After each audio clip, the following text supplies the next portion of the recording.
Bonjour à tous, je m'appelle Estelle Abou et je vous souhaite la bienvenue sur Réel.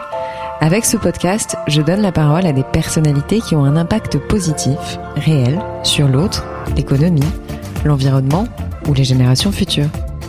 Par leurs actions, leurs entreprises, leurs pensées, leurs œuvres ou leurs visions, ces hommes et ces femmes contribuent d'une manière ou d'une autre au monde de demain et à celui d'aujourd'hui.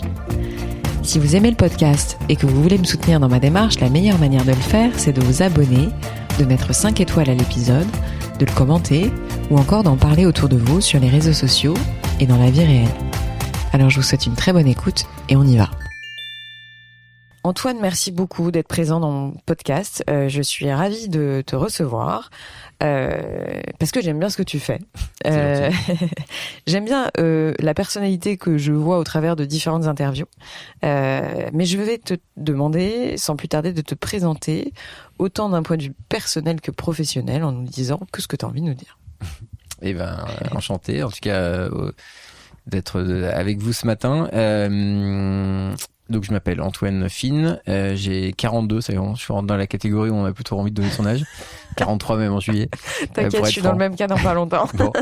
Après, j'avais fait une crise de la trentaine, donc j'ai pas la crise de la quarantaine. Ouais, donc, pareil. Moi écoute, aussi, on a des fonds en commun. Alors, je suis marié, parce que la dernière fois que j'avais dit que j'avais 3 enfants sans dire que j'étais marié, ma femme m'avait tensé, donc je suis marié avec Delphine, qui est psychologue pour enfants et ados. Intéressant. Et on a eu nous-mêmes nos propres cas internes. On a 3 enfants, 8, 6 et 2. Ouais. Et on a eu des petits sujets, ça a été des moments assez forts dans tous les sens du terme en famille, mais ça progresse. Donc voilà, j'ai construit plusieurs choses dans ma vie, donc une famille, un projet professionnel à rebondissement et qui a abouti récemment, quand je dis récemment, c'est parce que du coup j'ai quand même 43 ans, depuis 2015, dans le fait d'accompagner des marques émergentes engagées dans le renouvellement de la société de consommation. Et donc voilà, je suis désormais président d'Autopia Gestion, qui est une société de gestion agréée par l'AMF, c'est-à-dire l'autorité des marchés financiers, pour investir l'argent d'autres personnes, donc des fonds d'investissement, dans ces marques. Voilà, on a 30 lignes en portefeuille. Et voilà, je suis parisien, d'origine du sud-est, et je passe dès que je peux un maximum de mon temps dans les Alpes, où je fais, où j'adore toute saison le cadre de la montagne. T'es très sportif. J'aimerais être meilleur. Je suis moyen partout, donc j'ai pas un sport de prédilection. En revanche, effectivement, j'adore. Dès que je peux, là, il faut que je me remette au sport parisien. Mais en fait, dès que je suis en dehors de Paris, oui, là, tous les sports m'amusent. Genre quoi? Et ben ça va du alors l'hiver ski, mais dans toutes ses formes, ski de rando, kite ski, je me suis même mis au ski de fond pendant la fermeture des stations. Et c'est là où tu découvres que tu as des muscles que tu ne soupçonnais pas, qui font très très mal au bout de quelques minutes. Donc tous les sports de glisse d'hiver, j'adore. L'été, montagne, rando, je fais du kite. Alors je fais pas des grands sauts, mais je m'amuse bien. Tennis, voilà. J'aime tous les sports en étant moyen partout. Ça, c'est toi qui le dis. En tout cas, moi, ce qui m'a beaucoup marqué en préparant notre entretien, j'ai un peu l'impression que tu es le pro de la résilience, si je peux dire ça. Parce qu'en fait, j'ai l'impression que ton parcours a été une suite de prise de conscience, suite à des changements, on va dire, de point de vue. Je me trompe peut-être, mais en tout cas, c'est un petit peu ce que j'ai ressenti. Mais tu vas nous en parler, hein, mais j'aimerais bien qu'on revienne un peu sur ton parcours. Parce que finalement, donc, tu as fait une école de commerce, tu es rentré chez Lazare. Tout de suite après, d'ailleurs, je sais pas si c'était tout de suite après. Mais ceci dit, c'est marrant que tu dis ça parce qu'effectivement, je crois que c'est un bon, on l'avait jamais formulé comme ça, mais c'est une bonne analyse, je pense.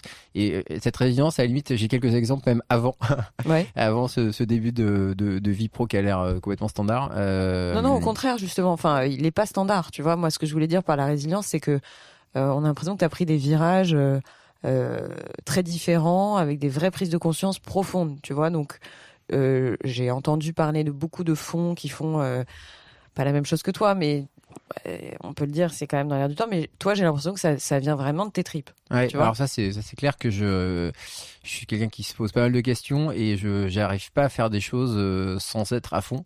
Et du coup, en revanche, je suis toujours à fond, donc il faut que je fasse gaffe parce que je mets quand même beaucoup d'énergie, d'affect dans tout, donc c'est à la fois fabuleux et en même temps extrêmement entre guillemets usant et parfois peut-être un peu risqué.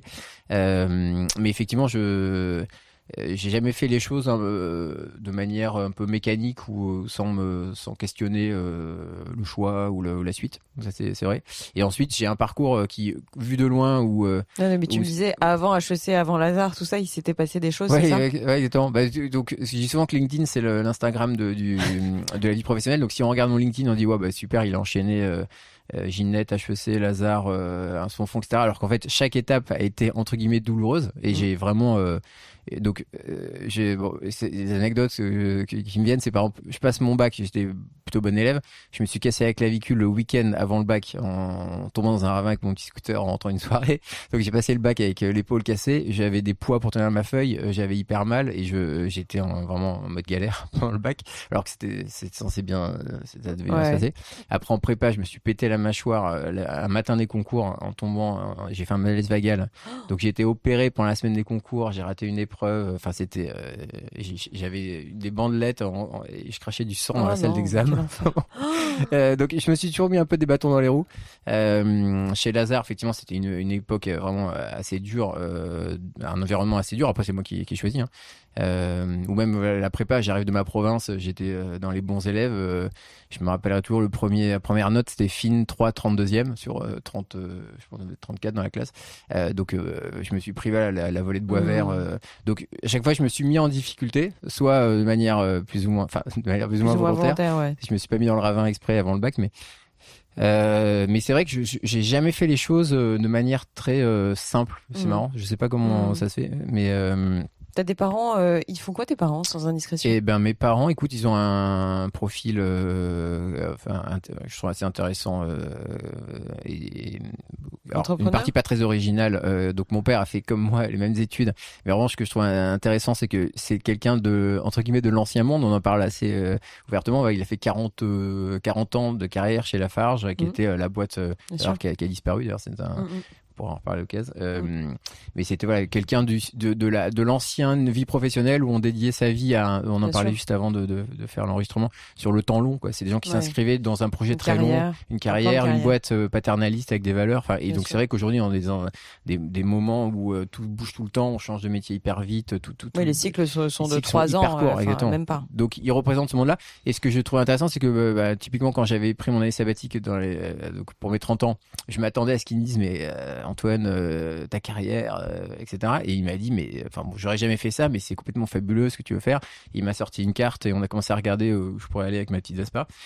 Donc c'est quelqu'un qui représentait à la fois une forme de stabilité, de continuité et quelqu'un qui prend toujours les choses en n'oubliant pas l'essentiel, et il se met beaucoup moins de pression que moi sur ses réalisations. Ouais. En fait, du coup, il me fait du bien parce qu'en fait, c'est quelqu'un qui est très heureux d'une vie qui a été remplie de facialement, pas de beaucoup de choses marquantes, comme quelqu'un qui aurait plein de rebondissements ou en tout cas sa vie moins rocambolesque que la mienne, entre guillemets, de l'extérieur, mais il est profondément heureux de ce qu'il a. Et donc ça m'a toujours marqué. Je me suis dit, c'est quelqu'un qui arrive à être avoir satisfait, une continuité.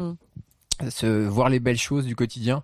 Voilà, là il est retraité, il est très actif. Il me racontait qu'il aidait au nettoyage de la ville d'Avignon. Ils habitent à Avignon, et il me disait j'adore parce que quand je suis dans le parc, je vois des scènes du quotidien. Et il me racontait ça dans un message. Ça m'a vachement touché, quoi. Alors que moi je suis à courir partout et peut-être que je vois pas ces petites scènes. Donc voilà, ça c'est mon père. Et ma mère, c'est quelqu'un qui a un parcours dans l'engagement social. Donc elle vient d'une famille bourgeoise de Lyon, mais je pense qu'elle avait une forme de volonté de contrebalancer ça. Et donc elle a fait toute sa carrière dans les centres sociaux, elle a eu des moments très très durs dans des quartiers difficiles d'Avignon, et à vouloir toujours faire en sorte que les liens soient là entre les gens. Elle a développé des associations de dialogue interreligieux pour éviter le clivage musulman, chrétien. Elle avait développé une association Tous Citoyens pour faire parler les citoyens avec les dirigeants politiques locaux, la police, etc. Enfin, voilà. Donc c'est quelqu'un de très engagé dans la cause sociale. Et donc pareil, c'est vrai qu'on a vite fait, quand on est dans la finance ou des environnements un peu déconnectés, d'oublier ces réalités-là. Et ils m'ont toujours rappelé ça par leur propre engagement, quoi. Très intéressant, je comprends un peu mieux ton parcours, si je puis me permettre.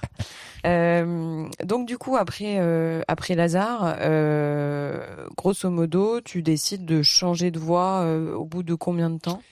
Donc je suis rentré en 2003 en sortant, donc tu reprends ta question, c'est en sortant d'école. J'ai fait un stage de fin d'études.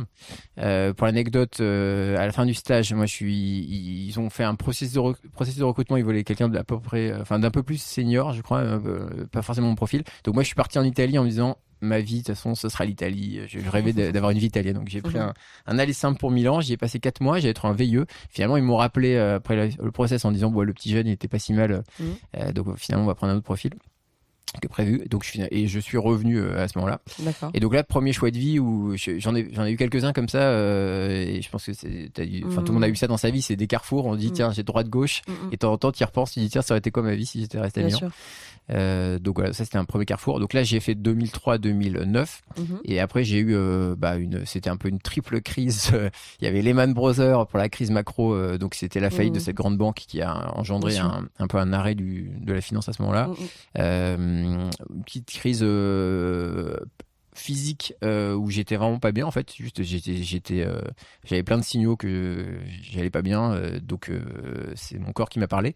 Et puis après j'ai eu une petite crise aussi liée au décès d'un copain, un accident de voiture en juin 2008, où je me suis dit oulala, si ça s'arrête demain, moi je bosse jusqu'à 2h du mat, je fais rien d'autre que des fichiers Excel.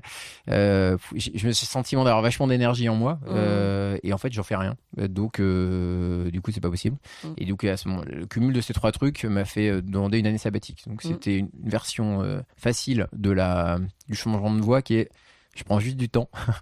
Mais non, mais finalement, t'as bien fait parce qu'il y a plein de gens qui claquent la porte et qui se retrouvent un peu le bec Exactement. dans l'eau. Faut faire gaffe, en fait. Moi, d'ailleurs, tout le monde me dit, mais je rêverais de faire ce que t'as fait. Enfin, tout le monde. Il y a des personnes qui me disent ça et je dis toujours, attention, parce que déjà, c'est hyper parfois, c'est engageant. de la fatigue. Puis c'est de la fatigue. Exactement. On peut prendre des mauvaises décisions. Prendre des vacances, en fait. Exactement. Il n'y a pas de, je sais plus c'est quel dicton. Il n'y a pas de bonne décision qui se prend dans l'urgence et et sous pression, en fait. Donc, il faut faire hyper gaffe à ça. Et en plus, dans mon métier, je le vois vraiment au quotidien. Et donc là, en gros, je me suis dit, je vais juste me donner du temps. Et donc, j'avais mon contrat qui m'attendait 1 an après. Donc, c'était, entre guillemets, facile. Maintenant, ça m'a pas empêché de cogiter un max. Et cette année-là était plutôt pour préparer la suite. Donc voilà, du coup, on va faire courte, en rentrant, j'ai passé une demi-journée dans mon ancien bureau. Et je me suis dit, non, mais ça va vraiment pas être possible. J'avais vraiment complètement déconnecté. Là, j'ai même cru que je reviendrais plus dans le système. J'envisageais des vies très différentes. Il y avait le film de Romain Duris à ce moment-là, L'homme qui voulait vivre sa vie. Je l'avais regardé en me disant, en plus, je crois que c'est au Monténégro où j'étais passé aussi. Je me dis, oui, je vais devenir photographe. Donc là, j'ai cru que j'allais pas revenir. Et puis ça part pas d'un bel événement dans ce film-là. Je crois qu'il y a pas un meurtre ou un truc comme ça. Il me fout le feu un bateau là. Il y a un type qui meurt. Alors j'ai tué personne quand même.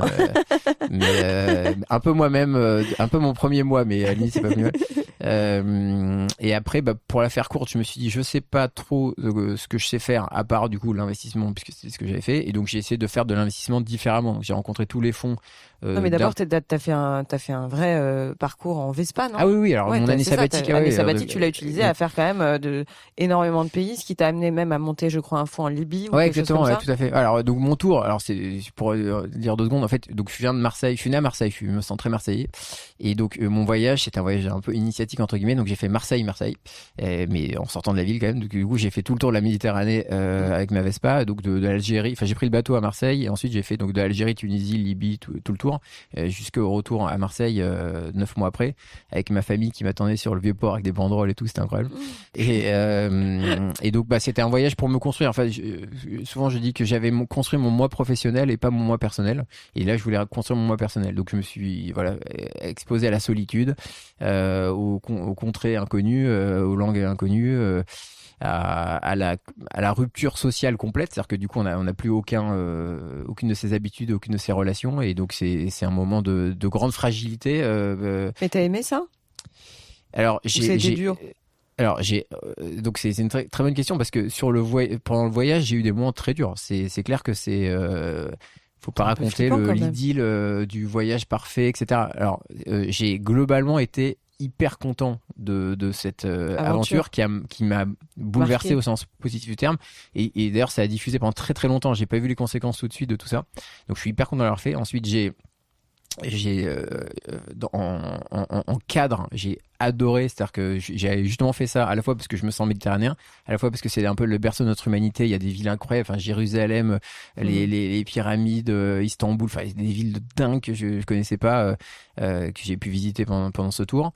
Et j'ai fait plein de rencontres fabuleuses. Enfin, dans chaque pays, j'avais un peu préparé, j'avais demandé qui connaissait qui. J'ai eu des rencontres complètement dingues. En Albanie, une dame qui était une amie de ma tante qui avait hébergé sa fille, qui est devenue médecin. Elle a été dans des camps de travail forcé. Enfin, c'était Et t'as fait un reportage photo de tout ça, je crois, non? Ouais, alors du coup, c'est marrant parce que c'était le début des réseaux sociaux. Donc quand je m'arrêtais dans les hostels ou les auberges, t'avais la moitié des gars ou les trois quarts qui étaient sur Facebook à raconter leur voyage. Et je m'étais dit, bon, qu'est-ce que je fais? Est-ce que je raconte ou je raconte pas?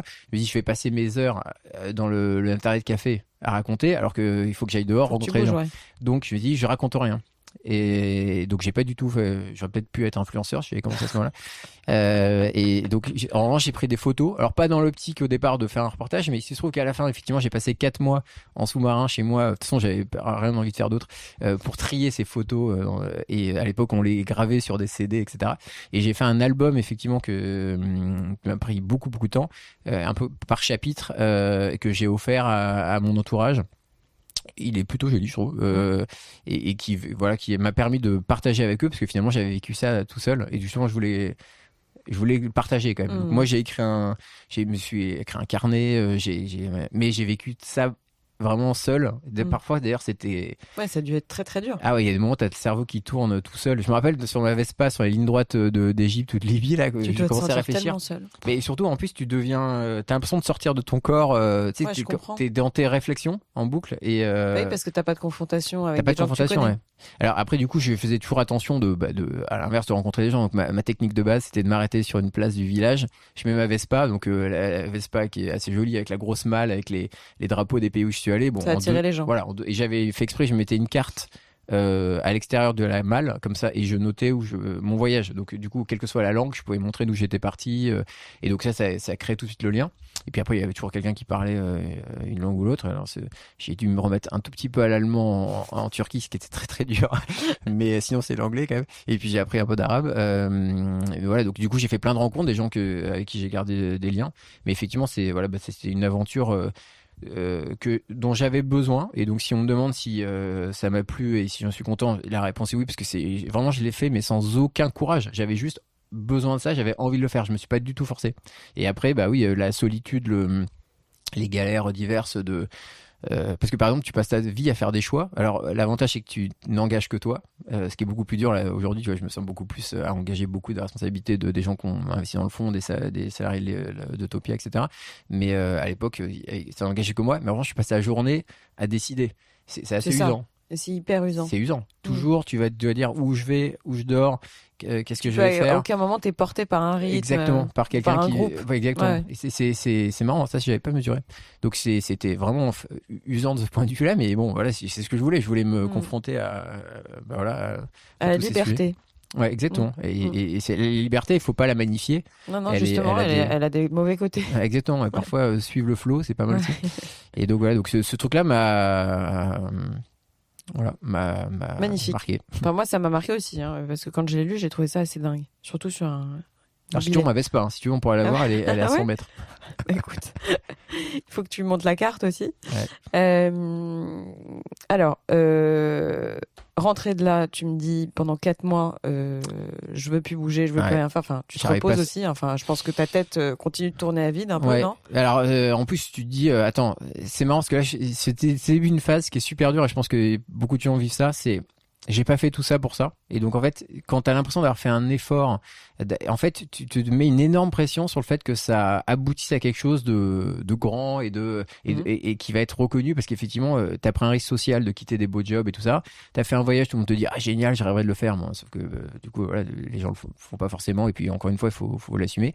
Et après, tout le monde t'attend un peu au tournant. Bon bah so what. Donc t'as fait tout ça, et donc est-ce que ça y est, tu es devenu moine bouddhiste? Est-ce que tu es peintre? Est-ce que tu donc il faut qu'il se passe quelque chose. Il faut qu'il se passe un truc. Et ça, c'est assez dur, parce que du coup, et puis à la hauteur quelque part de l'espoir que tu as suscité, parce que du coup moi j'avais eu un parcours qui au départ était plutôt dans les bons élèves, etc. Donc il y avait un peu d'attente d'un point de vue académique puis professionnel, puis le voyage, c'est vrai que c'était quelque chose qui avait une sacrée aventure, donc tout le monde dit certains disaient waouh, et donc on t'attend au tournant, et là sauf que t'as plus aucune énergie, et t'es vidé et tu sais vraiment pas ce que tu veux faire, parce qu'il y a rien qui a en tout cas si je vis comme ça, il y a rien qui a du sens. Donc ma couette faisait 6 tonnes, je pouvais pas me lever. Et franchement, je voyais pas ce qui allait. Donc j'avais cette espèce de pression que je me mettais, que je sentais. C'était hyper dur. Parce que c'était en 2010, et franchement, c'était avant la vague entrepreneuriale. Donc dire que t'es à ton compte en train de réfléchir à des projets, ça passe pas top dans les dîners. Et donc quand mes copains disaient t'as acheté combien du mètre, etc. Moi je disais je suis locataire et je sais pas trop ce que je vais faire. De quoi je vais manger demain. Non, alors j'avais mis de l'argent de côté. Franchement, j'ai jamais eu de stress matériel. On en parlait tout à l'heure. C'est sûr que c'est selon les. J'avais fait ce qu'il fallait pour avoir le CV et l'argent de côté. Donc pour j'ai jamais reprendre stressé. un job très rapidement, en fait, non? Voilà, j'ai pas stressé. Là où j'ai commencé à stresser, c'est justement après l'expérience en Libye. Là, je me suis marié, j'ai eu mon premier enfant. Et là, l'année en Libye, j'étais pas payé, j'avais moi-même investi dans le projet. Et donc ça, c'était après ta période de 4 mois. Qu'est-ce qui s'est passé après ces 4 mois en question? Alors l'énergie est revenue. Donc j'ai créé ma boîte Avanti, qui est le nom de le petit cri de guerre qu'on a en famille. Donc j'étais tout content d'avoir parce qu'à l'époque c'est pas sur internet en 2 minutes. Il fallait aller au centre machin. Donc j'étais trop content d'avoir enregistré ma boîte, super. Et je m'étais dit allez, c'est parti. Et donc j'ai commencé à retrouver de l'énergie. Et donc je suis parti sur différents projets, on peut y revenir ou pas, j'en ai fait plein. En gros, mon idée c'était ce que je sais faire, c'est de l'investissement, techniquement. Et puis c'est vrai que j'ai toujours un peu l'œil pour les trucs qui vont marcher. Je sais pas comment dire, mais quand j'écoutais une musique, je me disais tiens, celle-là elle est bien, et boum, c'était un truc effectivement. J'ai un peu le même genre de truc, moi, c'est marrant, surtout avec la musique. Ouais, c'est drôle. Je me rappelle vraiment un truc, j'avais écouté le CD Black Eyed Peas random comme ça quand j'étais à Milan pendant les 3 mois avant de retourner chez Lazare. Et tu t'es dit ça va être un carton. Et non mais c'est vrai. Et je sais plus quelle chanson de truc, mais je me dis mais elle est mythique. Vraiment, c'est à l'époque où tu pouvais mettre les CD pour les écouter là. Je écoute les pistes, et puis je me dis celle-là elle est mythique, elle est devenue je sais plus laquelle c'était, mais c'était un énorme hit. C'était pas celle qui démarre comme ça? Ça c'est Let's Go to the Roof. I Got a Feeling, non? Ouais, I Got a Feeling, non, ça c'est avant. C'est vraiment le tout début de Black Eyed Peas, c'était pas connu. Bref, bon, donc j'ai un petit œil sur ou un petit nez sur ce qui va bien marcher, pas marcher. Et donc pourquoi je te dis ça? Non, mais parce que tu me dis j'ai été entrepreneur à cette période, c'est-à-dire que c'est la première fois finalement avec Avanti que tu te dis je vais entreprendre quelque chose et je vais créer quelque chose. Et donc je m'étais dit bon, je sais faire l'investissement techniquement, j'ai plutôt le flair pour les trucs qui vont marcher. Donc, je vais essayer de trouver des projets qui ont un peu d'avenir, et je vais essayer de les financer et de les accompagner. Donc, j'ai notamment lancé une petite gamme de snacking sain. C'était en 2011 avec ma sœur qui venait du bio, qu'on a revendu à un groupe de distribution de snacks. Du coup, je suis allé rencontrer tous les fonds d'impact en me disant c'est ça l'avenir, c'est les projets d'impact. Et au début, il y avait un peu un stretch un grand écart entre le monde, on va dire, économique qui joue les règles de marché avec le fait que le profit soit acceptable et la rémunération de l'actionnaire, et le monde plutôt de l'économie sociale et solidaire, et l'impact était plutôt encore du côté non-profit. Donc moi, c'est vrai que venant de Lazare et du LBO, c'était même si je remettais tout ça en cause, c'était quand même un peu loin de mes bases, et donc j'ai pas tout de suite trouvé ce que je suis arrivé à faire, je pense, avec Utopia, le point d'équilibre entre l'impact et la réalité de l'activité économique telle qu'elle existe. Et donc peut-être parce que c'était pas le moment non plus. Je pense que c'était tôt, ouais. J'avais rencontré Fanny Picard, je me rappelle, qui a lancé Alter Equity dans son appart, et elle quittait Wendel, et elle était au tout début de sa réflexion. Citizen Capital, c'est des gens qui m'ont marqué. C'est Pierre-Olivier Barren qui est quelqu'un qui venait des grands fonds d'LBO aussi. Donc c'est des gens avec qui j'ai parlé de ce virage, de gens qui venaient comme moi de la finance pure et dure entre guillemets, et qui cherchaient du sens et de le faire différemment. Donc pendant pas mal d'années, j'ai cherché à faire ça différemment, y compris du coup en Libye, tu le mentionnais, où du coup j'ai été hyper content de retourner après mon voyage. Et donc c'était à la chute de Kadhafi. contexte. Enfin, c'est vrai que quand tu te poses plein de questions et que tu trouves que finalement la société a pas trop de sens. Les pays émergents, le côté un peu géopolitique et des pays en reconstruction, c'est des trucs qui sont hyper attirants et aussi. Ouais, et on se dit waouh, mais là je suis hyper utile. Donc il y a tout à faire. Il y a tout à faire. Donc j'ai trouvé ça mais hyper grisant d'être à la chute, au changement de régime, avec tout l'espoir qu'il y avait autour de ce pays. Bon, malheureusement, effectivement, c'est un pays qui, je voyais encore il y a 2 jours, il y a en ce moment une attaque en cours. Il y avait 3 gouvernements, je crois qu'il n'y en a plus que 2, mais il y en a un qui attaque l'autre là. Donc c'est malheureusement un pays qui s'est pas remis, j'allais dire en ordre de bataille, mais en tout cas, il est resté en ordre de bataille malheureusement. Et donc on n'a pas pu faire tout ce qu'on voulait, mais j'ai vécu alors j'ai mis une énergie folle, comme je disais tout à l'heure, je sais pas faire un truc à moitié, ça m'a lessivé. Mais en revanche, je suis fier de ce que j'ai fait qui n'a pas finalement abouti tant que ça, mais on a créé une école quand même physiquement. On a été retenu par la Banque mondiale pour être la business school Banque mondiale avec les programmes de la Banque mondiale. Et donc j'avais formé tous les profs et j'ai pas pu faire une seule session parce que l'aéroport a brûlé en juillet 2014 et on a dû arrêter d'y aller. Mais ça devait être en mai 2014 où j'ai eu l'accréditation.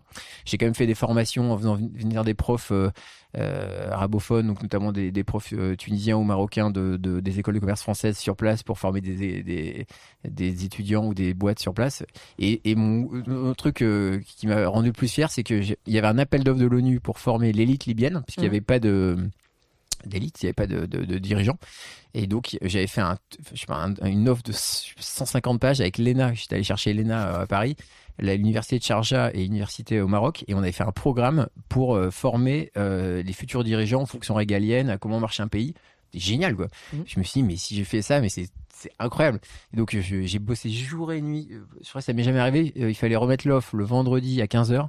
Et j'ai bossé de mon salon du jeudi matin au vendredi 15h sans m'arrêter. Et c'est une super idée qui est duplicable dans d'autres pays, finalement. Toi, t'es pas obligé de le mettre de côté, ce truc-ci? Alors, bon, là, ce serait quand même dur de s'y remettre. Mais... En fait, je l'avais fait avec des copains qui ont lancé une société qui s'appelle Altaï Consulting. Ils l'ont lancé en 2003 en Afghanistan, à la suite du premier régime des talibans. Malheureusement, du coup, 20 ans après, ils sont revenus.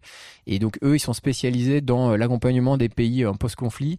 C'est plutôt du conseil, à la fois des organismes publics et privés. Et donc, eux, c'est spécialisé dans ces environnements-là. Et justement, eux, ils savent faire ça. Ils appellent ça le capacity building en français. Donc, il y a vachement de programmes comme ça de renforcement des compétences dans ces pays-là. Et donc, eux, ils continuent à faire ces trucs-là. Là, ce qu'on avait essayé de faire avec eux, c'est de se dire, on va être nous-mêmes opérateurs. Et donc, on avait créé une petite structure et dédiée, ça s'appelait Alumna, qui veut dire élève en latin et rêve en arabe. Et pour être nous-mêmes opérateurs. Voilà. Donc, du coup, ces projets-là existent toujours. Mais honnêtement, moi, la paperasse onusienne, ouais, c'est terrible. Non, mais tu peux pas imaginer l'effort que j'ai fait. T'as l'impression que tu montes une banque, en fait. Mais c'est un truc de dingue. Et tout ce que j'ai eu, j'ai eu une note technique. On a fini 2e, j'étais quand même fier. Et il s'est rien passé après. Rien. On a même pas eu. Donc tu te rends compte l'énergie, la débauche d'énergie pour penser le programme, mobiliser des gens, etc. Et à la fin, et le deuxième truc où j'avais passé ma vie, c'était pour la Warrior Affairs Commission. Donc c'est les anciens combattants libyens, ils ont 20 ans et pas 80.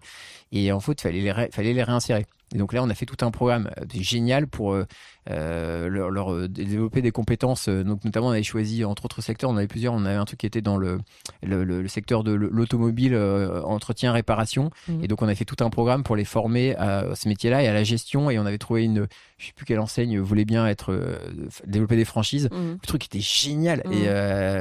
Et pareil, je me rappelle avoir présenté devant la commission là, avec tous les drapeaux, les machins et tout. Et puis, c'est rien passé, quoi. Donc, j'avais quand même retenu 2 choses. C'est le risque pays que tu apprends en cours. En fait, c'est une réalité. C'est-à-dire qu'un pays peut devenir inefficient du jour au lendemain. C'est ce que j'ai connu. L'aéroport a brûlé, terminé. Et le fait que tu as des marchés plus... Enfin, en fait, qu'il y a des codes... Moi, j'ai voulu devenir une autre personne, me dire ouais, pourquoi je serais pas bon dans ces environnements-là. Et en fait, j'étais pas bon parce que je sais pas faire moi, je suis plutôt habitué à des cadres fonctionnels où il y a un cahier des charges, tu rencontres un fournisseur, un client, on discute. Ça se passe comme ça, il y a un protocole. Un protocole, t'avances. Là, si tu veux, c'était un marécage diplomatico-relationnel, économique, etc. Donc, je comprenais plus du tout les leviers, comment je faisais pour faire avancer. Je sais pas si à la fin il fallait faire des petites enveloppes, mais évidemment ça c'est pas ce que je voulais faire. Donc j'étais perdu quoi. Et donc ça je me suis rendu compte que tu peux pas, il y a un moment où faut t'assumer. Donc je suis pas fils de diplomate qui parle 5 langues et qui est à l'aise dans ces environnements-là. Moi je me suis construit dans un environnement comme ça et dont acte. Après on peut se transformer et vivre différentes vies, c'est ce que j'essaie de faire. Mais en même temps il faut aussi se rendre compte que il y a des environnements où on n'est pas adapté, on s'y retrouve pas quoi. Bien sûr. Donc du coup après tout ça j'étais lessivé et c'est là où pour le coup je me suis dit oula femme enfant ma femme est psy, elle gagne sa vie, mais je me suis dit quand même un petit peu de pression sur le fait de revenir. Puis j'avais 35 ans et j'avoue que j'ai commencé à stresser un peu. Tu te rapproches de la quarantaine quoi, donc, alors c'était sur le fait de plus être employable et je comprends. Et le stress d'avoir fait une série de mauvais choix, de perdre confiance et tout. Je me rappelle, j'avais fait des entretiens, il y a quelqu'un qui m'avait dit raconte-moi ton erreur de parcours et donc je lui avais dit laquelle. Mais en gros, je lui ai dit s'il y en a une, c'est peut-être mon premier job chez Laser entre guillemets parce que c'était peut-être trop loin de ce que je suis vraiment, même si je suis content d'avoir fait ces années-là parce que ça m'a bien formé. Mais du coup, là, je suis revenu à la case salarié et entre guillemets au chaud, même si du coup c'était encore un projet entrepreneurial qui a abouti à Utopia.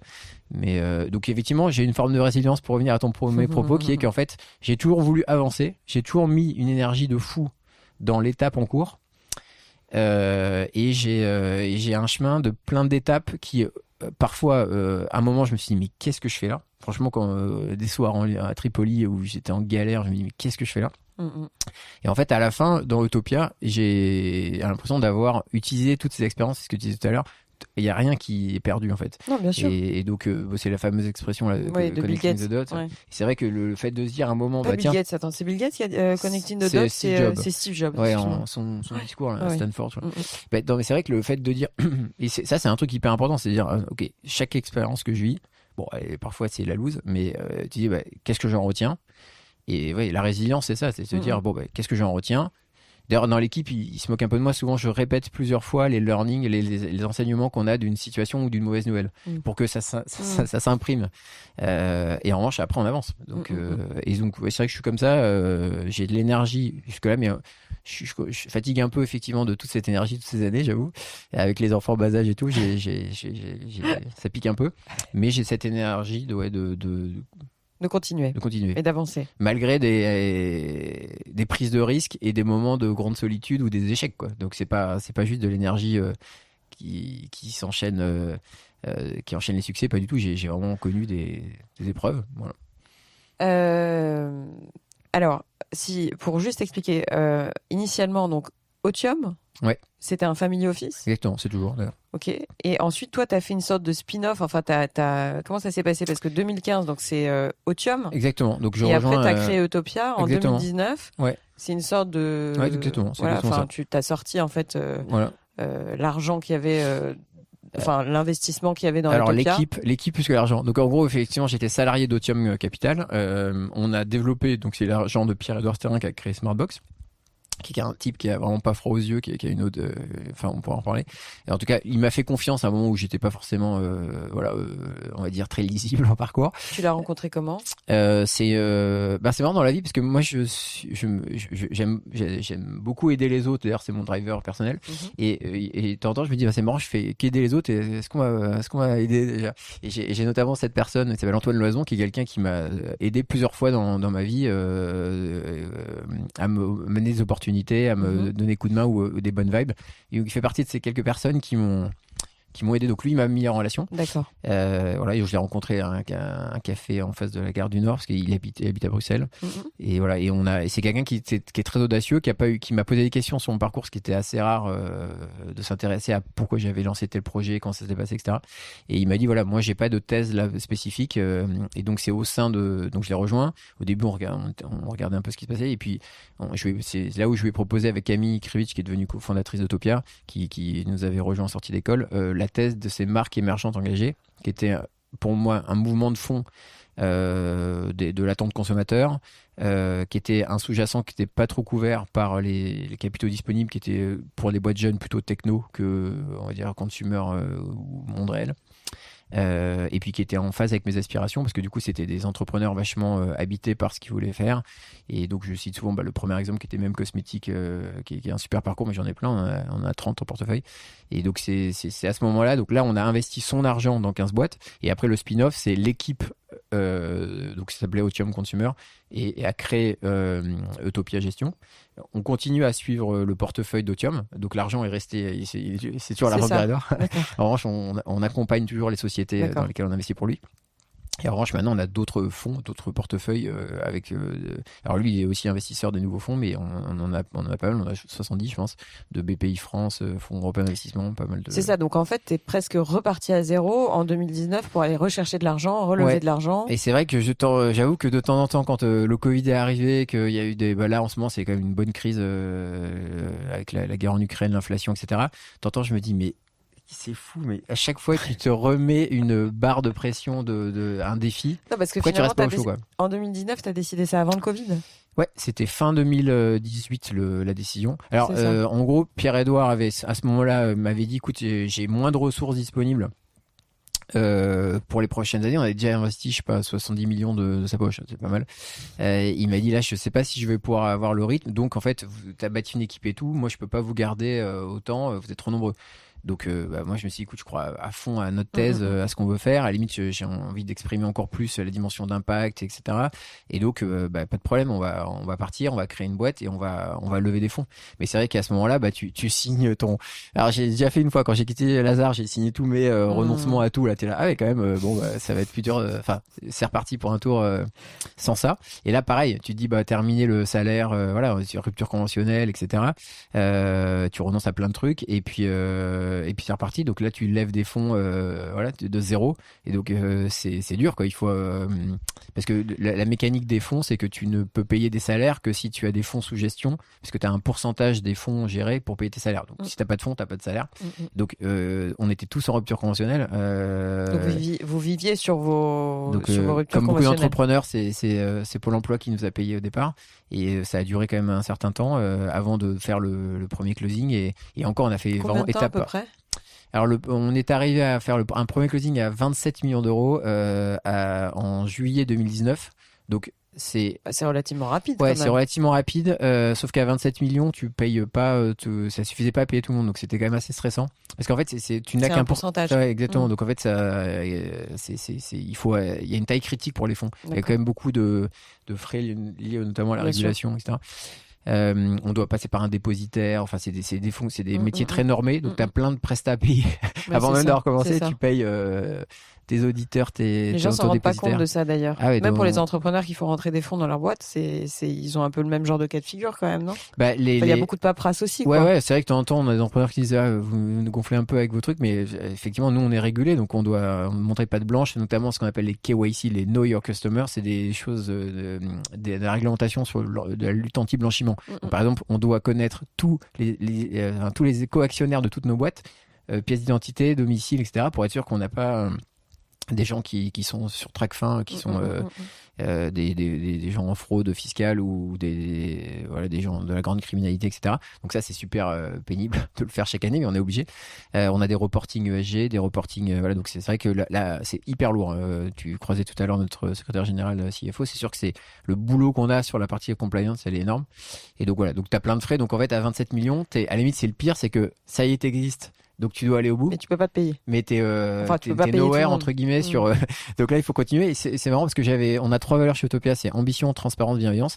Donc dans la transparence, j'avais choisi de dire où on en était à tout le monde, etc. Et c'est marrant parce qu'après coup il y a des personnes dans l'équipe qui m'ont dit mais en fait j'aurais préféré que tu nous dises pas et que tu nous dises non mais vous inquiétez pas, on va y arriver.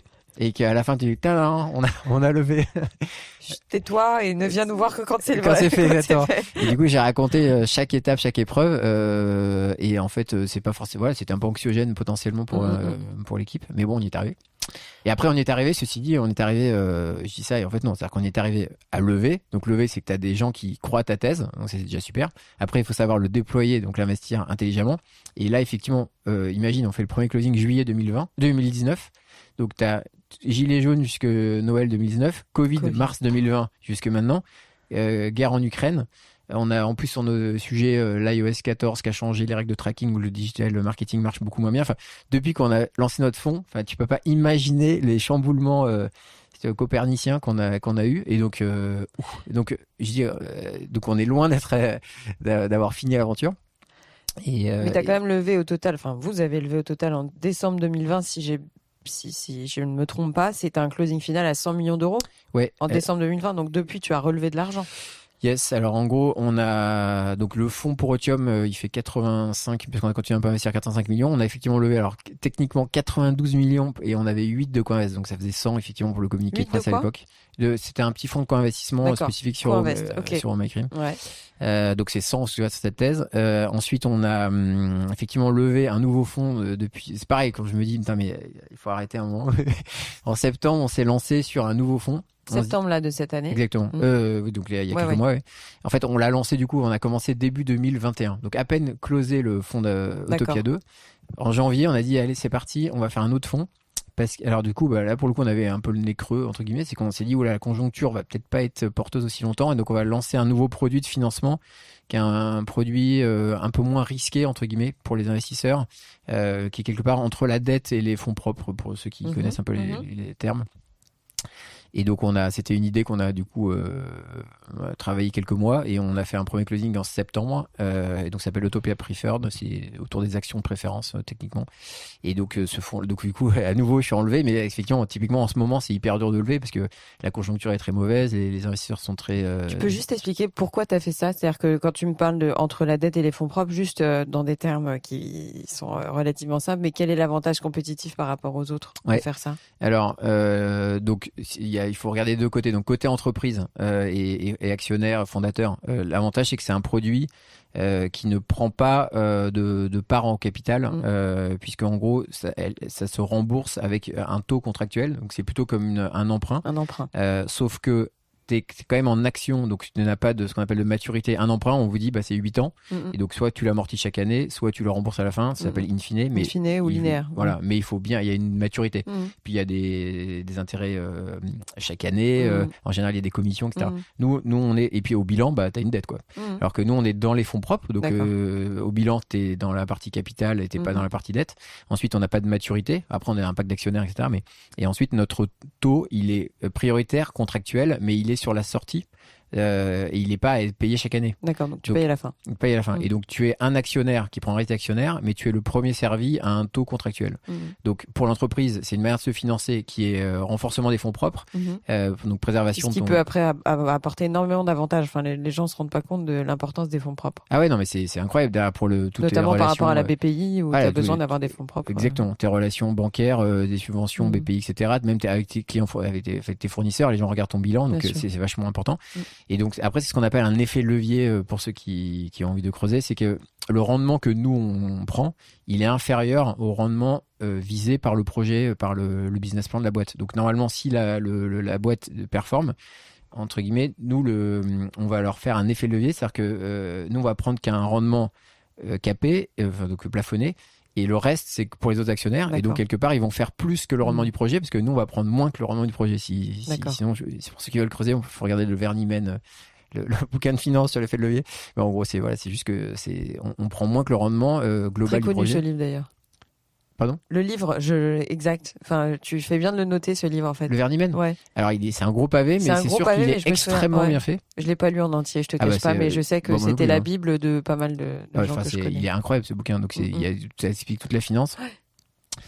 Et donc ça, c'est l'avantage pour l'entreprise. Et pour les investisseurs, tu as un rendement qui est quand même satisfaisant, avec un niveau de risque. De toute façon, la finance, si on devait la résumer, c'est un couple risque-rendement. Bien sûr. C'est ça la finance. Et donc là, tu as un rendement qui est intéressant pour le niveau de risque-prix, puisque finalement, tu es le premier servi des fonds propres. Donc ça veut dire quoi ? Ça veut dire que quand tu vends la boîte ou que tu verses un dividende, si jamais la boîte est rentable et qu'elle peut se le permettre, tu es le premier servi avant les autres actionnaires, donc tu as un risque moindre. Voilà, donc Merci pour ce cours magistral. Donc excuse-moi, je t'ai coupé dans ton développement, mais tu parlais de cette distinction, tu vois, de cette petite différence, qui est une grosse différence. Et du coup, on parlait des montants situation. Donc là, on a levé 30 millions sur le premier closing. Là, on bosse en ce moment pour faire le deuxième dans un contexte qui est moins porteur, même si le produit, je pense, est assez pertinent. Et donc au total, on gère, je crois, 225 millions. C'est ça. Donc en gestion actuellement, c'est ça. Ouais. Ok. Tu dors la nuit ? Alors hier soir non, j'avoue que j'ai bossé. En fait, comme je suis vieux maintenant, là j'ai bossé jusqu'à minuit. Et du coup, je me suis endormi à 1h30 parce que j'avais trop de trucs en tête. Donc non, mais c'est vrai que je disais en plaisantant tout à l'heure, c'est un sujet. On parlait de la liberté, c'est marrant, c'est que quand t'es libre, en fait, il y a une forme de poids à cette liberté qui est associée, du coup. Et une forme d'incertitude, etc. Et en fait, quand tu as créé comme ça des choses avec beaucoup de contreparties, t'as une pression. Ouais, t'as une autre forme de contrainte. Ouais. Et donc les deux, je sais pas si je peux les comparer, mais en tout cas, je sens. Finalement, je crois que depuis toujours, je suis à fond, un peu pas torturé, mais enfin à me questionner. Et je dors pas hyper bien, je me fais des réveils, donc je peux pas dire que. Donc une fois c'est pour savoir ce que je vais faire le lendemain pendant le voyage, et là c'est pour savoir comment gérer le contexte. Mais j'ai toujours eu un peu ce côté à fond physiquement et psychologiquement. Bah c'est tout à ton honneur hein, finalement. Bah, c'est un peu épuisant, je pense que ma femme en a un peu marre. Pour l'anecdote, mes deux aînés l'autre jour prenaient, tu sais, les petites fleurs où on souffle là pour faire des vœux. Ouais. Et ils ont dit à ma femme que leur vœu c'était que je sois moins préoccupé et plus disponible. Donc ils ont raison. Ils ont complètement raison. En plus, ils ont raison. Carrément. Et pourtant, j'essaie d'être vachement là. Franchement, je fais tout ce que je peux et je suis un père qui adore être père, donc je le vois pas comme une contrainte. Mais ça m'a marqué. Je me dis, si les deux on dit ça comme vœu, c'est que c'est pas. Il faut les écouter. Il faut écouter nos enfants. Les secteurs d'Autopia, en fait, de prédilection, je pense que tu es quand même sur ce qu'on appelle de la consommation, enfin, c'est sur toutes les verticales qui vont être liées à la consommation. Donc, ça va être de la cosmétique, ça va être de la food, ça va être de la mode aussi, je crois. Alors, justement, la mode... un peu moins. C'est-à-dire que moi, j'ai toujours un petit problème avec le secteur. En plus, c'est le deuxième secteur le plus polluant après les hydrocarbures. Donc, on a eu un investissement d'une société... C'est Pollen. Non, c'est pas. Enfin, ça, c'est de la maroquinerie. Oui, t'as raison. Alors, tout à fait, j'allais dire Organic Basics c'était plutôt les sous-vêtements, avec une démarche vraiment hyper éco-responsable. T'as raison, Pollen est dans les accessoires de mode, puisque dans la maroquinerie, un succès incroyable. On est rentré vraiment au tout début. Et parce que c'est vachement beau et c'est de la bonne qualité. Justement, en fait, ce qui nous a plu. C'est pas de pub. Non, mais c'est vrai. En fait, ce qui nous a plu dans le projet, globalement, en fait, ce qu'on sait toujours se dire, c'est est-ce que la proposition de valeur est juste, est forte. Et notamment, je me rappelle, on avait des débats. Il y a des boîtes où on n'a pas voulu avancer parce qu'on trouvait que la marge brute était trop élevée. Alors là, ça va faire hurler si mes investisseurs m'écoutent. Vous inquiétez pas. On sait ce qu'on fait. On sait ce qu'on fait. Mais c'est que quand la marge brute est trop élevée, tu peux te dire, mais en fait, la marge brute, c'est donc la différence entre le prix de vente et le prix de revient. Tu peux dire, mais en fait, le consommateur se fait avoir. C'est-à-dire, il n'y a pas de raison. C'est le cas de la grande distrib. Comme on dit en anglais, il n'y a pas de free lunch. Alors, en l'occurrence, la marge à la grande distrib, elle est extrêmement faible. Hein, et les distributeurs prennent très peu de marge. Là où ils gagnent, en fait, la grande distrib, c'est des banques. Et ils gagnent leur vie sur le décalage entre ce qu'ils encaissent des clients et ce qu'ils payent aux fournisseurs. Et en fait, c'est des gens qui encaissent l'argent tôt et qui le placent. Faut voir une banque, faut voir un Carrefour comme un... les grands, on va pas donner de nom, les grands distributeurs, comme des gens qui sont plutôt des gestionnaires de cash que des gens qui font. Oui, mais ce que je veux dire, c'est que l'aboutissement, c'est que souvent tu te retrouves avec une patate à 90 centimes, tu te doutes bien que derrière. Alors c'est toute la chaîne. Voilà. Oui, c'est toute la chaîne qui est impactée. Du coup, effectivement, c'est là où tous les nouveaux circuits sont intéressants. Mais le dernier maillon est pas tellement, la marge est pas tellement, ils doivent prendre peut-être 30% de marge, pas tellement plus. Donc effectivement, on se dit toujours, est-ce que la proposition de valeur est forte? Et dans le cas de Pollen, on s'est dit, le produit est incroyable en qualité. La marge est complètement OK, à la fois pour que le business soit tenable et pour que le conso s'y retrouve.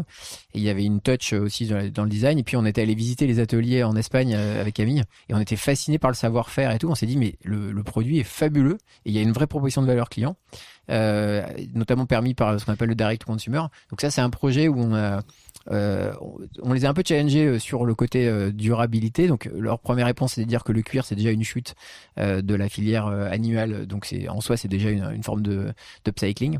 Et puis par ailleurs ils ont vachement progressé. Là ils vont bientôt lancer un sac avec du cuir végétal avec une super start-up américaine. Donc ils ont. Ce que je voulais dire, c'est que souvent, c'était pas la grande distribution le terme que je voulais dire, c'est du mass market au sens, tu vois, quand tu as une marque de mode qui vend un produit à 140 € alors que le prix de revient c'est 4 € ou 2 fait en Asie par des usines. C'est en ça j'ai mal utilisé le terme grande distrib, mais c'était plutôt des marques gros retail, grande expansion, etc. Alors que quand tu décides d'être plus confidentiel, comme Veja, ou enfin, tu vois, c'est pas confidentiel Veja, mais voilà, de pas non plus devenir mondial, même si aujourd'hui, je pense qu'il l'est quand même. Mais alors, c'est marrant ce que tu dis, parce que justement, donc je te dis, on a 3 valeurs, c'est ambition, transparence, bienveillance. Donc on a déjà parlé de la transparence là. Sur l'ambition, par exemple, on se posait des questions sur justement jusqu'où on veut poser le curseur. C'est ça, parce que je voyais quand même dans tes critères, tu vois, d'investissement que il y avait une capacité à se développer, c'est-à-dire que tu as, je crois, capacité d'autofinancement, capable de se développer, capable de servir du rendement à leurs actionnaires. Ouais. Donc ça, c'est des critères qu'on comprend, tu vois, mais dans la capacité de se développer, c'est quoi se développer aujourd'hui? Enfin, c'est une vraie question, tu vois, mais c'est une question. Déjà, d'un point de vue écologique, tu as 2 grands types d'entreprises. Tu as les entreprises avec des externalités positives et celles qui ont des externalités négatives. Donc, externalités positives, c'est-à-dire quand on fait, d'un point de vue impact, quand on fait 1 euro de chiffre d'affaires, c'est 1 euro qui est bénéfique pour la planète. Donc, par exemple, on a nous Anti-Gaspi qui vend les invendus de l'industrie agroalimentaire, ou Murphy qui répare plutôt que de pousser au rachat d'électroménagers. Dès qu'ils se développent, ils ont une externalité positive. Donc là, t'as pas de débat. Nous on est à fond, plus on se développe, plus on est content, et il n'y a pas d'effet secondaire négatif. À l'inverse, dans tous nos produits qui ont du neuf, qui produisent, etc., toutes nos marques, on peut se dire, attends, est-ce que la croissance de cette boîte, elle a du sens écologique, sociétal, etc. Mais c'est ça. Et jusqu'où on veut aller, et notamment Cyril qui est à New York, dont on parlait tout à l'heure, il nous avait parlé de son expression du grand déménagement, et effectivement le fait de savoir que les produits traversent les océans pour être vendus et à la limite revenir là où au départ il y avait le matériau initial, etc. Enfin, il y a un côté complètement absurde à la mondialisation, à tout ce transport. Et en plus, à titre perso, j'ai une forme d'ambition qui m'a motivé dans toutes ces années, mais à chaque fois mon ambition, elle n'était pas forcément de faire un truc énorme avec des conséquences matérielles, pécuniaires, etc. C'était plus la volonté de bien faire, mais avec une ambition, je dis souvent que j'ai une ambition raisonnable, entre guillemets. Et donc, moi, j'ai pas tellement... Mon but, c'est pas de faire une licorne. Enfin, vraiment, je m'en fous complètement en soi. C'est juste, est-ce que j'accompagne des boîtes qui font des choses dont je suis fier et qui servent quand même du rendement, tu le soulignais, à mes actionnaires, mes investisseurs, parce que pour le coup, sinon, il faut que je réponde à l'attente qu'ils ont. Donc, je leur ai vendu une double promesse. On leur a vendu une double promesse, un rendement financier et un rendement d'impact. Donc, par exemple, maintenant, on mesure avec l'outil qui s'appelle ZEI l'impact de chaque boîte. C'est quoi comme outil? C'est vous qui ZEI, l'avez mis en place? non, c'est Founders Future je sais qu'il l'a financé. C'est un SaaS, un software qui permet de faire une évaluation 360 de l'impact des boîtes. Et en fait, ce qui est super intéressant, il était temps parce que finalement, à chaque fois, on me parlait de ça fait 4 ans que je fais ce podcast et c'est vrai qu'on a souvent parlé de mesures d'impact. C'est l'enjeu. Tu connais les 3 notions d'impact. D'avoir un truc assez concret. Exactement. L'impact, c'est 3 choses. C'est l'intentionnalité, l'additionnalité et la mesure. Donc, il faut avoir envie de faire quelque chose. Additionnalité? C'est intentionnalité. Il faut vouloir faire quelque chose. Additionnalité, faut le faire. Et mesure. Et donc, effectivement, jusque-là, dans les rapports ESG, on disait, telle boîte a mis un mur végétal. Tu vois, c'est random. C'est totalement subjectif. Exactement. Donc maintenant, ces outils-là, ils sont 360. Et donc, par exemple, si t'es super sur, je dis n'importe quoi, tu utilises l'énergie verte, mais à côté, t'es une ordure sur ta gestion du personnel. C'est ça. Et c'est noté. Donc, par exemple, si tu n'as aucun salarié actionnaire, si tu n'as pas de comité, enfin de travail sur le bien-être salarial, etc., tu vas être noté. Donc, cet outil est génial parce que du coup, il est 360. Et puis après, j'ai presque envie de dire qu'il faut qu'il y ait un changement. Parce qu'une fois que c'est noté, une fois que c'est vérifié, tu vois, ok, c'est quoi la suite? Et c'est pour ça. Donc, additionnalité et mesure. Donc, du coup, nous, nos boîtes, on les mesure chaque année. Donc, maintenant, dans notre rapport, ce soir, cet après-midi, on a notre comité de mission. Donc, on est entreprise à mission. Et Bicorp. Donc, c'est après, on a notre comité de mission au sein duquel il y a des représentants extérieurs, des représentants de notre portefeuille, etc. Et là, on leur présente, du coup, là où on en est. Et donc, là, au 30, je crois que c'était fin mars, toutes nos boîtes ont dû faire la notation ZEI, et à partir de maintenant, on va le faire chaque année, et on va leur dire, t'as pas progressé. T'étais à 106, faut passer. On a une obligation morale de leur part de se bouger. Et en fait, moi, Oui, mais s'il n'y a pas de sanction, excuse-moi, je suis un peu t'as raison. Alors, plusieurs trucs. Ouais. L'outil est génial parce qu'en fait, il est transparent. Donc, en fait, si tu vas, n'importe qui peut demander la notation ZEI d'une de nos boîtes en portefeuille, il peut regarder, il l'aura. Moi, je peux le faire. Alors, j'imagine qu'il faut te loguer, mais en tout cas, c'est visible.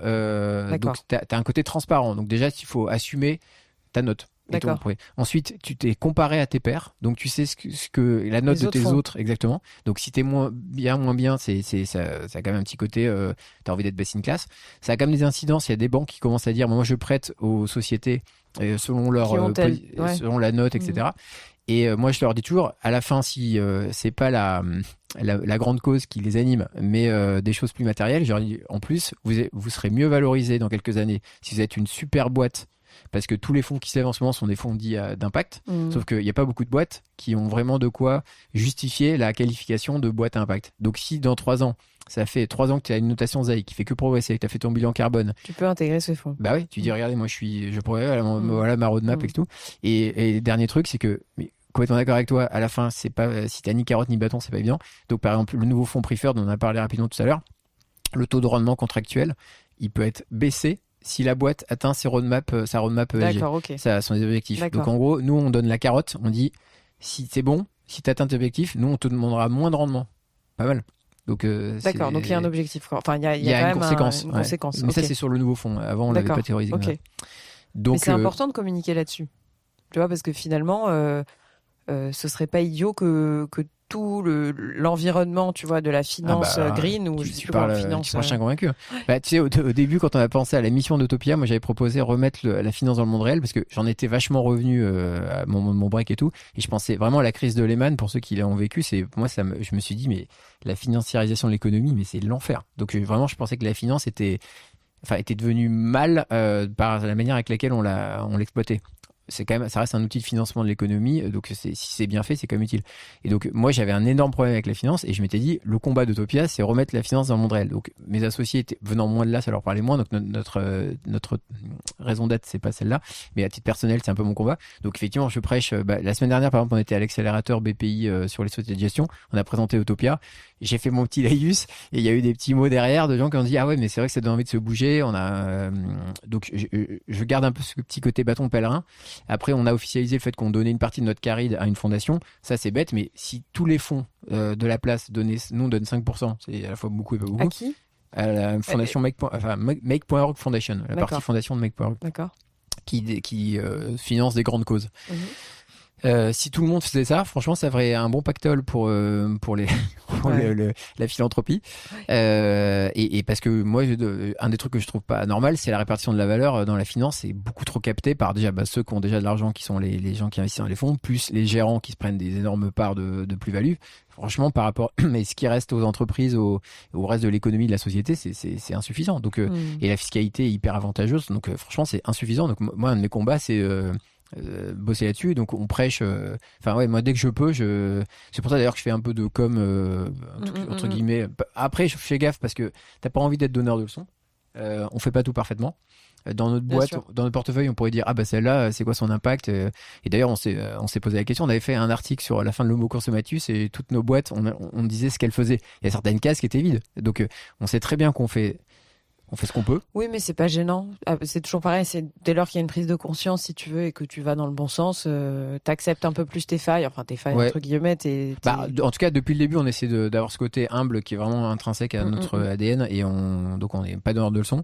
Et donc, mais c'est quand même, franchement, l'exercice de la communication, c'est pas simple. On en parlait tout à l'heure. Tu peux te reprendre un retour de bâton, c'est des choses qui peuvent être mal perçues. Donc après, c'est vrai que je pense qu'on est assez authentique. Tu parles de greenwashing ou de choses comme ça. Ouais, exactement. Où tu fais ça, mais du coup, c'est quoi ton rendement? Parce qu'effectivement, à la fin, tu peux faire les choses très bien, mais si tu performes pas financièrement, ça veut dire que t'es dans un autre monde qui est très le bien. Monde associatif. Voilà, associatif, philanthropique, etc. Ouais. Donc, vouloir, comme on veut le faire, avoir les deux jambes, impact et business, c'est un vrai défi. Donc, comme je disais tout à l'heure, on est loin d'être arrivé parce que du coup, il faut qu'on montre dans la durée qu'on y arrive.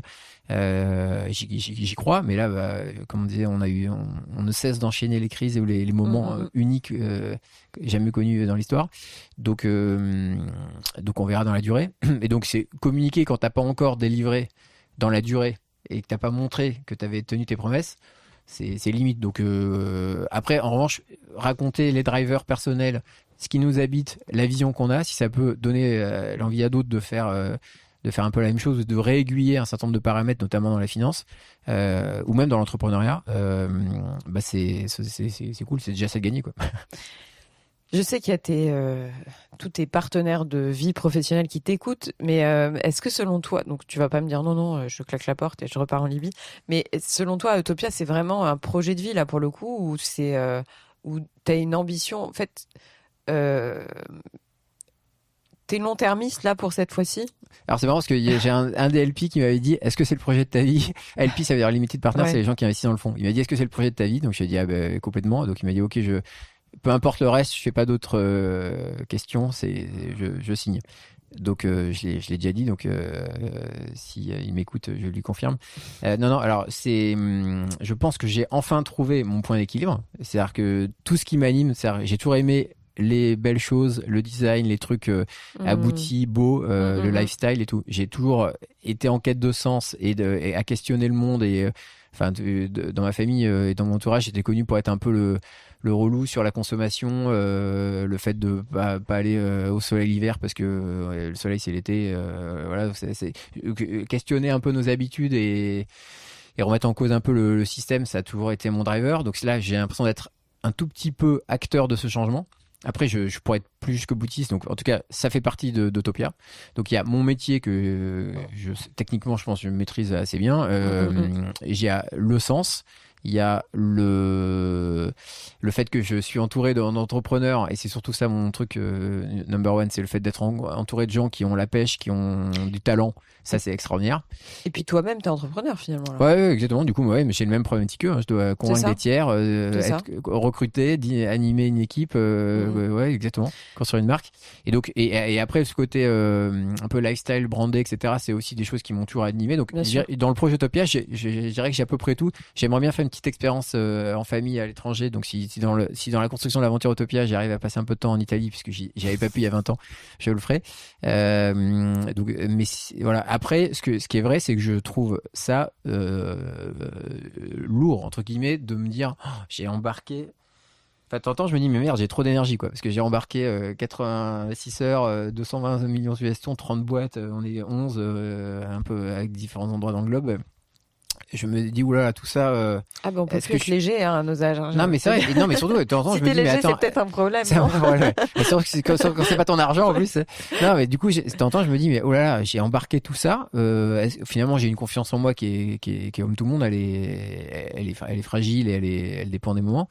Et donc je me dis de temps en temps, waouh, est-ce que j'étais pas mieux plus à l'époque seul en engageant que moi, sans aucune contrepartie.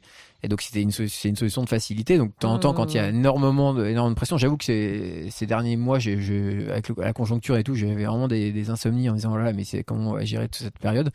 Donc je trouve ça dur à gérer. Après, je suis persuadé quand même que je fais quelque chose qui me ressemble, avec des personnes que j'apprécie. Je suis hyper fier de tout ce qu'on a bâti. J'ai la volonté d'être à la hauteur de toutes ces attentes, parce qu'il y a quelque chose de sympa autour d'Utopia. Donc j'ai beaucoup de retours extérieurs positifs et de temps en temps je leur dis ouais bah attends, il va falloir délivrer. Donc ça me pèse. Mais là en ce moment je rêve pas d'une autre vie. Ce que je disais tout à l'heure, j'aimerais bien alléger un poil pour être plus dispo pour mentalement pour la famille notamment. Le soir, le week-end et tout. Mais ça, je sais pas si c'est possible de vraiment alléger la charge mentale. Il faudrait peut-être que dans la durée, en répartissant mieux, peut-être en baissant un niveau, pas l'ambition, peut-être l'ambition ou le nombre de trucs qu'on lance. Faut que je me calme un peu. En parlant de ça, justement, parce que je pense que dans mon audience, les gens connaissent assez bien, mais vous êtes investisseur dans MyCrim, je préfère le préciser, dans Feed. Ouais. Donc dans Pollen, on en parlait tout à l'heure, dans Meme, qui est une marque de cosmétiques pour les femmes ayant subi ou en traitement et post-traitement anti-cancer. Teddy Bear, donc il y en a beaucoup. J'appelle tout le monde à aller regarder là où vous êtes investisseur parce que finalement c'est assez public. Aujourd'hui, tu recrutes encore. Enfin, vous en êtes où là? Vous avez besoin de réinjecter de l'argent dans des boîtes d'injecter? Alors du coup, chaque boîte a un peu son stade de maturité. Donc il y en a qui sont déjà rentables et autofinancés. Donc là, il n'y a plus besoin de les financer. Il y en a qui sont encore dans la phase de croissance et donc d'investissement, donc ils ont besoin de remettre de l'argent. Ce qui est sûr, c'est que dans un contexte là en ce moment défavorable, c'est des moments très durs pour eux et pour nous aussi du coup indirectement, puisque le marché aujourd'hui des capitaux est compliqué, la bourse est bien en baisse, les fonds early stage, on en parlait tout à l'heure, sont quand même plus orientés technologie que que nos biens et nos services tangibles du monde réel, qui font un peu peur dans un contexte d'inflation et tout. Donc il y a ce défi pour un certain nombre de boîtes de se financer, donc ce qu'on appelle dans le jargon le runway. Le runway, c'est la durée de vie que tu as compte tenu de ce que tu perds chaque mois et de ce que tu as en banque, et ça peut être assez anxiogène. Après, nous on est là pour ça, pour travailler ça, trouver les bons partenaires. Donc en ce moment, la priorité de l'équipe, c'est trouver les bons partenaires pour nos boîtes. Les boîtes actuelles, pas des nouvelles. Ouais. Ah oui, alors on continue à regarder. Là, on va en Allemagne demain voir une boîte qui est géniale on en parlait justement dans la fashion, qui est dans la circularité. C'est un concept absolument génial qui correspond complètement à notre triptyque bon pour soi, bon pour la planète, bon pour la société. La boîte est fabuleuse, j'espère qu'on va y arriver. Donc on continue un peu à investir. On accompagne nos boîtes, et puis ensuite il faut qu'on sache les céder. Donc on a fait un certain nombre d'opérations par le passé. Là on a quelques opérations prévues, je pense, fin d'année, notamment auprès d'industriels, ce qui serait pour nous une super preuve de la qualité de ce qu'on a fait, puisque ça veut dire que des gens du secteur, des stratégiques, estiment que nos boîtes sont dignes d'intérêt. Donc ce serait un beau marqueur de succès. Donc voilà, selon les boîtes, on en est au stade de la consolidation, le début. On a encore des boîtes très très jeunes, des boîtes qui sont déjà matures, des boîtes qui préparent leur sortie. Donc on chôme pas. J'en doute pas. Mais on pourrait en parler pendant des heures, parce qu'après c'est intéressant de savoir comment se mute un fonds comme le tien. Tu vois ce que je veux dire ? Enfin, quelle est la rythmie ? À quel moment on se dit attends, là il faut qu'on investisse davantage, il faut qu'on retrouve des portefeuilles. Enfin, alors tu vois, je trouve que c'est intéressant quand même de savoir comment vous fonctionnez au quotidien, mais en tout cas, il faut savoir que selon ta nature de fonds, tu as plus ou moins ce timing imposé, juste pour la connaissance générale. Donc, tu as des fonds qu'on appelle evergreen, qui n'ont pas de durée de vie. Donc, à la limite, au départ, je voulais faire ça, mais le problème, c'est qu'il y a très peu d'investisseurs qui acceptent ça. Donc, du coup, on a un fonds plus régulé, et c'est des fonds qui ont 10 ans, et dans les 10 ans, tu as 5 ans de perte d'investissement, 5 ans de désinvestissement. Et donc, du coup, c'est assez clair. Tu as 5 ans pour investir, donc tu suis ton rythme. Donc là, par exemple, on est à 2 ans et demi du fonds et on investit 50%, donc on est pile dans le truc. L'intérêt de faire ça aussi, c'est ce qu'on appelle le vintage, c'est que si tu mets tout ton argent une année, imagine tu mets tout en février 2020, boum, en retail, t'es mort. Donc c'est important d'étaler pour intégrer tout ce qui se passe. Donc là, par exemple, le marché est moins porteur, probablement les valos sont moins bonnes, la valorisation d'entrée, c'est vachement important qu'une partie de ton portefeuille soit fait donc voilà, c'est ça la rythmique. Donc du coup, tu dois déployer en fonction des timings de tes fonds officiels, du marché. Ensuite, tu fais attention à la répartition par secteur, par stade de maturité, par géographie. Donc on suit tout ça, nos petits camemberts, pour voir la répartition. Et puis le ticket moyen, etc. Ce qui est un enjeu pour nous, le nombre de lignes. Et voilà. Et après, pour la sortie, quand tu penses que le marché, c'est le bon moment par rapport à ce que tu es capable de faire toi, ou quand dans un cas, on a 7 industriels qui nous ont appelé à propos de la même marque, on se dit bon, c'est peut-être le moment du coup. C'est rare d'avoir autant de chalands. Donc voilà, c'est ça la gestion d'un portefeuille. C'est tous ces paramètres. C'est passionnant. En tout cas, tu as une manière de vulgariser les choses qui sont quand même très intéressantes. Antoine, on va arriver à la fin de notre entretien. Je pose toujours les mêmes questions en fin d'entretien, mais j'ai décidé depuis peu d'en rajouter une. Ah. Donc, avec toi. On va commencer avec toi. Donc, c'est un coup de cœur. Ouais, coup de cœur, coup de gueule. Ta vision de la France. Je les pose comme ça d'affilée parce que souvent, tu as des gens qui mixent tout en même temps.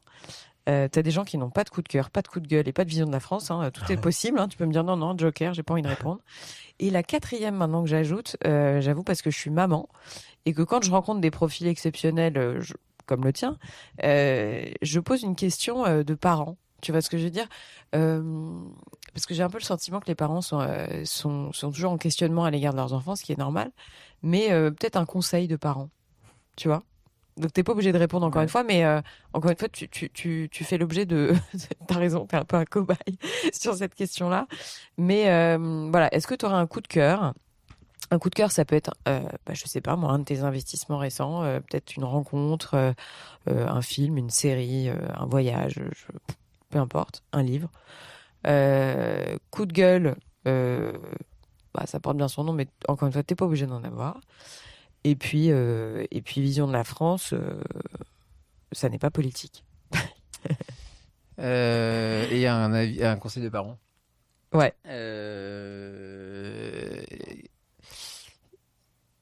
Alors sur le rôle de père ou de parent, comme je dis tout à l'heure assez rapidement, on a été confronté à un de nos enfants qui avait des sujets de psychologie assez forts, et donc c'était hyper dur. Et donc le fait de, je fais le lien avec ce que je disais tout à l'heure sur le parcours et le regard social, c'est essayer d'être des parents qui assument entre guillemets leur famille, ce qu'ils sont et leur manière de faire, et pas trop subir le regard social. Donc je l'ai vécu à l'époque, et tout le monde sait que c'est hyper dur, son emploi, etc., sa vie sociale, l'image qu'on renvoie, c'est hyper dur de l'assumer. Et je trouve qu'en tant que parent, pour avoir vécu des scènes hyper dures où on se sentait jugé, etc., c'est des moments vraiment et limite t'as envie, je me suis retrouvé parfois à me comporter vis-à-vis de mes enfants pour répondre à l'attente que j'ai, enfin tu vois, pour pas qu'on nous juge en disant mais il faut absolument qu'ils fassent qu'ils interviennent, qu'ils fassent ci, qu'ils fassent ça. Donc voilà, donc je trouve que c'est arriver à se dire attends, se détacher aussi de la pression sociale qu'on peut avoir quand on est parent, parce qu'il y a aussi une pression sociale à ce niveau-là. Donc ça va hyper vite le jugement. Alors là, évidemment la belle-mère et les voisins, etc., mais c'est hyper dur en fait ça. Donc juste c'est vraiment un conseil de balle. Non, c'est pas du tout un conseil à deux balles. En plus, l'éducation, on n'a pas confiance en soi, parce que par définition, on n'a pas fait l'école des parents. On le découvre. Il y a des bouquins évidemment, mais chaque enfant est unique et tout le monde y va de son conseil. Donc c'est hyper dur. En fait, au fond, vous connaissez vos enfants mieux que quiconque. Et donc nous, on l'avait vraiment vécu. On avait plein de gens qui nous disaient il est comme ci, comme ça, c'est ça. Et en fait, non. Je me suis retrouvé à faire des choses que je regrette parce que c'était pas ça qu'il fallait faire et je le sentais pas. Et donc voilà, se dire voilà, et en revanche, faut bosser. Nous, on avait fait des trucs de parentalité positive, on était dans des groupes et tout, donc c'est pas. On peut bosser la question, mais en revanche, on doit être autonome. Enfin, il faut s'assumer et prendre ce rôle sans trop intégrer le regard extérieur. Mais il faut bosser quand même la question. Je suis d'accord. Bon, donc ça, merci ça. beaucoup pour ta franchise. Ensuite, le coup de cœur. Qu'est-ce que j'ai comme coup de cœur récemment T'es pas obligé d'en avoir, si tu me dis j'ai rien du tout. Parce que tu bosses trop et que t'as pas le temps de faire quoi que ce soit. Non, j'ai ce que je trouve intéressant, moi, c'est le coup de cœur pour la jeunesse, on va dire, parce que il faut quand même avoir le moral. Faut avoir 20 ans en 2022, quoi. Franchement, je pense souvent à eux. Franchement, moi, j'étais à des années-lumière de considérer qu'il y avait des problèmes, quoi. Enfin, je dis souvent que je crois que j'avais 20 ans au moment où on avait théorisé la fin de l'histoire. Genre, le capitalisme a battu le communisme, il fait beau, on a gagné France 98, on est champion du monde, tout va bien. Très innocent, Et là, mais tu as 20 ans maintenant, mais c'est terrible, quoi. Franchement, donc chapeau, parce qu'en fait, au lieu de tout péter ou alors certains, là, il y avait une vidéo virale sur le fait que certains diplômés renonçaient à rentrer dans le système, mais en tout cas, il y a de l'allant, quoi. Il y a de la volonté. Donc moi, je le vois au quotidien, et c'est peut-être ça qui fait que j'ai la pêche, c'est que je vois tous ces entrepreneurs, tous ces jeunes dans les boîtes qui sont au taquet, même au sein d'Utopia. C'est génial. Les plus jeunes recrues, c'est ceux qui nous poussent le plus sur notre mission, le fait de se bouger, de pas faire de compromis.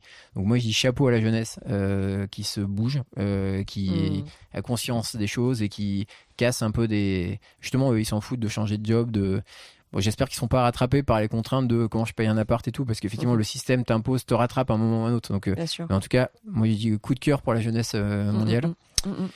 Coup de gueule. Alors, j'avoue que le débat public depuis. Enfin, le débat public m'a atterré. Donc, c'est vrai que je me suis dit, mais c'est complètement dingue qu'on n'ait pas qu'on en soit encore un peu à des considérations d'un autre temps ou qu'on parle pas des vrais sujets. Enfin, c'est vrai.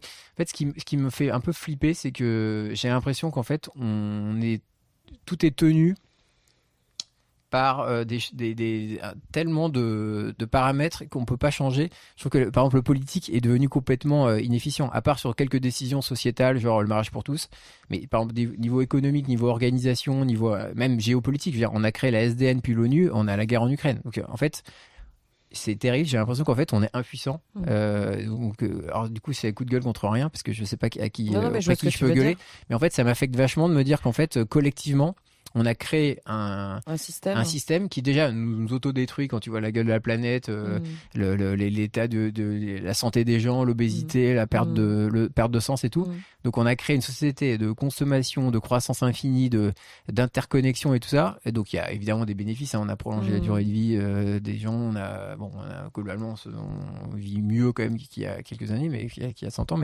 Mais en même temps, on s'est auto-annihilé et c'est terrible en fait, je trouve. Et on a l'impression qu'on est passif. Genre Obama, quand il a été élu, j'ai cru qu'il allait changer le monde. J'étais au taquet. C'était pendant mon voyage, j'étais au Caire quand il a fait son discours. Franchement, j'ai été euphorique. Il s'est entre guillemets, ça a passé. C'est vrai que c'est plus fort que lui. Il y a l'économie, il y a ces autres circuits. Donc voilà, donc le coup de gueule, c'est contre le système qui fait que du coup, en fait, rien ne change. Sauf via les entrepreneurs. Voilà, mais donc c'est exactement. Donc du coup, au lieu d'attendre que le système change, exactement. Donc du coup, c'est peut-être ça qui m'a remotivé, c'est de me dire, allez, moi, à mon petit niveau, c'est parti. C'est avoir des fonds. Je vais chercher des entrepreneurs qui me parlent. Et nous, on change pas la grande photo, on change le quotidien de. Ouais, mais c'est comme ça que ça commence. C'est comme ça que ça commence. Donc, du coup, c'est un coup de cœur, en fait. C'est un coup de. et ensuite, l'état de la France, du coup, c'est un peu ce que. Alors, on a explosé les compteurs en termes de durée, mais c'est pas grave. Non, c'était un plaisir d'échanger avec toi. J'ai appris plein de choses. Je te remercie beaucoup. Est-ce que tu vas ajouter quelque chose? Je sais pas. Carte blanche. Non, merci pour ton temps et c'est toujours. Je trouve que l'interaction est agréable parce qu'effectivement, tu vois les nuances. Tu as l'habitude de rencontrer des gens. Je pense que tu sais voir les différentes dimensions, mais c'est toujours un exercice pas simple de tu parler. t'en es bien sorti quand même. Non, mais parce que est-ce que c'est intéressant, est-ce que j'ai vraiment des choses à dire puisque je suis vraiment au milieu du moi, guet. Je pense que tu as plein de choses à raconter. Tu as plein de choses à raconter et tu devrais d'ailleurs le faire de manière indépendante. Merci beaucoup Antoine, très belle route à toi et à bientôt. À bientôt. Ciao. Voilà les amis, c'est la fin de cette interview, j'espère qu'elle vous a plu. Si c'est le cas, n'oubliez pas de partager l'épisode via les plateformes d'écoute comme Acast, Apple Podcasts, Spotify ou votre application de podcast préférée. Le partage et la notation du podcast sont super importantes pour moi, donc je compte sur vous pour mettre des étoiles et des commentaires là où c'est possible. Pour vos suggestions d'invités, n'hésitez pas, je suis joignable sur le compte Instagram du podcast, Réel Podcast. Merci encore à toutes et à tous d'être de plus en plus nombreux à écouter Réel et à très vite pour un prochain épisode.